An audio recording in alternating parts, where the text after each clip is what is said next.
¿Qué son los costos? Los costos es qué tanto nos cuesta optimizar nuestro programa, porque siendo sinceros, un programa que tal vez por alguna pequeña optimización y ahorrarnos, no sé, unos 10 segundos, se tarde mucho tiempo o que sea muy costoso en este caso en cuanto a tiempo, no vale la pena hacerlo. Tampoco se mencionaba en algunos libros que la optimización y el costo no vale la pena hacerlos si un programa solamente se va a ejecutar unas cuantas veces, que no es lo mismo el caso de un banco, del programa que maneja un banco, que se va a utilizar millones de veces y va a estar usado concurrentemente, por lo cual debe estar muy bien optimizado para realizar sus funciones de acuerdo a como se deben y con la mayor rapidez que sea necesaria. Estos costos son de acuerdo a la ejecución. En algunos casos son implícitos, que son los requisitos mínimos para correr un programa. Estos costos ya no se pueden bajar. Por ejemplo, el caso de Windows o de algún sistema operativo o por ejemplo de algún programa como lo es Firefox o Chrome, tienen algunos requisitos mínimos que pues en este caso ya viene implícito todo lo que es el guardar las variables, archivos externos que utilicen. Entonces estos costos y optimizaciones ya no se pueden bajar de ahí porque se supone que ya están a su tope de optimización y de costo, entonces ya de ahí es muchas veces muy difícil. Sin embargo, hay costos explícitos que tal vez un programa, por ejemplo, un simple recorrido de un arreglo, uno diga tal vez no ocupa mucha memoria ni CPU, pero qué tal si el recorrido de este arreglo y la longitud de este arreglo dependen de la entrada de un usuario, y entonces el usuario le mete 1000 elementos, entonces ahí va a tardar un poco más. Y imagínense que ahora en lugar de 1000 elementos le mete 1.000.000. Y ahora después de eso que trata de realizar lo que es un algoritmo de ordenamiento, que en este caso conocemos dos muy famosos, que es el ordenamiento burbuja y el quicksort. En este caso el ordenamiento burbuja sabemos que es muy costoso en cuanto a tiempo, que tal vez uno lo optimice muy bien en cuanto a lo que es la declaración de variables y el uso de memoria, pero sabemos que el costo de este tiempo en complejidad, tanto en espacio y tiempo, que es O a la n al cuadrado, es decir, que nosotros cuando ya hemos implementado Google Sort sabemos que debe de llevar dos ciclos, uno para recorrer el arreglo y otro para agarrar un elemento y empezarlo a comparar con todos los demás del arreglo. Entonces esta iteración se hace dos veces por cada elemento del arreglo. Entonces suponiendo que tengamos un arreglo de mil elementos, llegaremos a tener 1.000.000 de iteraciones porque es 1000 al cuadrado, mientras que el quicksort, al hacer uso de recursividad, empieza a liberar memoria a la vez que va haciendo el ordenamiento. Esto es un ejemplo de los costos. Otro costo es de que si se requiere hacer una aplicación global que sea utilizado por ejemplo en Arduino o en Raspberry Pi o en sistemas operativos muy pequeños o en sistemas que tengan una capacidad muy limitada tanto de CPU como de memoria RAM, lo que se hace es bajar todo este costo, hacer la optimización lo mejor que se pueda para que pueda ejecutarse en muchos entornos y ser un poco más global. Existen programas que utilizan mucha memoria RAM, que esto es igual explícito, que tal vez al momento de programarlo no se tenga contemplado, pero por ejemplo un script en Python que entrene una inteligencia artificial o un modelo dado un dataset y este dataset conste de 1000 imágenes y si tengan que procesar las 1000 imágenes empezará a consumir mayor memoria RAM, que tal vez el programa no estaba destinado para eso, pero el usuario lo que hace es no tratar de modificarlo, sino que el usuario tampoco está consciente de qué tanto costo puede llevar a hacer todo esto, porque es procesar la imagen, analizarla, generar el dataset, generar los puntos en donde se encuentran cosas, etcétera, ¿no? Y para ello también este costo se debe de reducir para las aplicaciones móviles, porque tenemos en cuenta que las aplicaciones móviles no, no poseen un tamaño de ejecución mayor al de una computadora, sino que es menor, el CPU y la memoria RAM, eso es menor y no se puede hacer uso de tan interno en el kernel para realizar operaciones, entonces se tienen que optimizar todo esto para que la ejecución del programa en un dispositivo móvil sea lo mejor posible. Existen diferentes criterios para ello. Uno de ellos, que es de los más importantes, es que el mal código no puede ser optimizado. Esto quiere decir que lo que se hace en todo este proceso de compilación es tomar el código fuente y pasarlo por una serie de análisis y de procesos que nos permitan obtener el código fuente que se asemeje y que tenga un mejor rendimiento al del código fuente.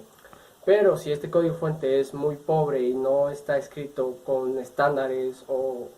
con patrones de diseño, es muy difícil que este código pueda ser mejorado ya después de estas fases del proceso. Entonces es muy importante que toda la base del código, el código fuente, sea escrito lo mejor posible para evitar problemas. Otro de ellos es que muchas veces son definidos por el compilador. El compilador va a decir, la mejor manera de hacer, no sé, una declaración de variable es asignarlo aquí y después liberarla, etcétera. Por ejemplo, C++ no libera la memoria, sino que lo hace el usuario, y en Java el garbage collector es el que libera la memoria. Otro de ellos es mejor resultado a menor esfuerzo. Esto quiere decir que si tenemos, por ejemplo, una franela y le ponemos jabón, este sería técnicamente nuestro código fuente, y lo pasamos sobre un carro sucio, mientras menos veces pasemos nuestra franela con jabón sobre el carro, sería menor costo. En este caso nuestro brazo vendría siendo como que la computadora, sería menor costo para nosotros, y si lo limpiamos a la primera sería mucho menor costo y sería mucho más eficiente porque a la primera lo hacemos. Entonces de esto se trata, de reducir costos, de no hacer trabajo de más, y se tiene que mantener el mismo significado del programa. Por ejemplo, un programa que haga un ciclo y que recorra todo un arreglo y en base a ese arreglo haga operaciones, tiene que seguir haciendo la misma función o no tirar un error cuando se está implementando toda esta optimización, porque no va a tener caso que este programa que haga el ciclo ya no haga el ciclo, o que llegue a un ciclo a la mitad. Ya eso no tendría ningún tipo de caso hacerlo. Entonces en ese caso muchas veces se prefiere no hacer optimización y debe acelerar los programas, debe de mejorarlos y no empeorarlos. Tal vez agarra y lo que hace es, sí, hacer el mismo recorrido del ciclo, pero lo que hace es que agarra otras instrucciones que empieza a ejecutar más instrucciones, por lo tanto ya no es viable hacer esta optimización, que ya en todo caso ya no sería optimización. Por ejemplo, el caso de que quisiéramos ordenar este arreglo, pues implementamos el ordenamiento burbuja, pero tal vez ya este algoritmo ya no sea tan eficiente, entonces decidimos cambiarlo por el quicksort, que sí aumenta considerablemente el tiempo en el cual se ejecuta y se realiza todo este ordenamiento. Y para ello tenemos diferentes herramientas. Estas herramientas se pueden hacer como a mano, se pueden utilizar con grafos de control de flujo, en el cual, de acuerdo a nuestro programa, nosotros podemos ir viendo en un grafo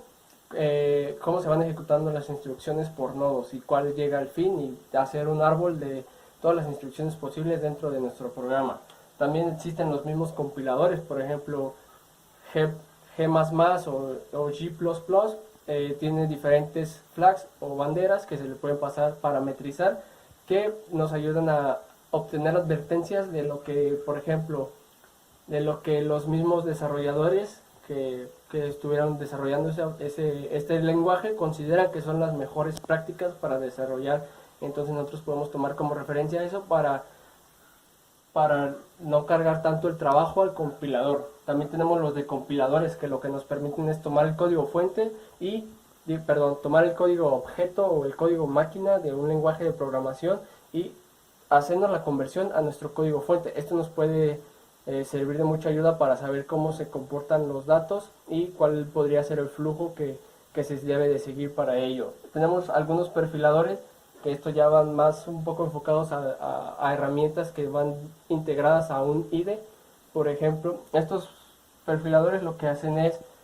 decirnos en qué parte del código está tomando más tiempo. Por ejemplo, tal vez tenemos 5 ciclos y en uno de esos ciclos está tomando más tiempo, y entonces ya nosotros podemos ver por qué, y ya sea que nosotros mismos hagamos la optimización ahí o ver qué es lo que está pudiendo afectar nuestro programa. Y yo creo que la opción que más utilizamos son los depuradores. En este caso un claro ejemplo es el depurador que tenemos en NetBeans,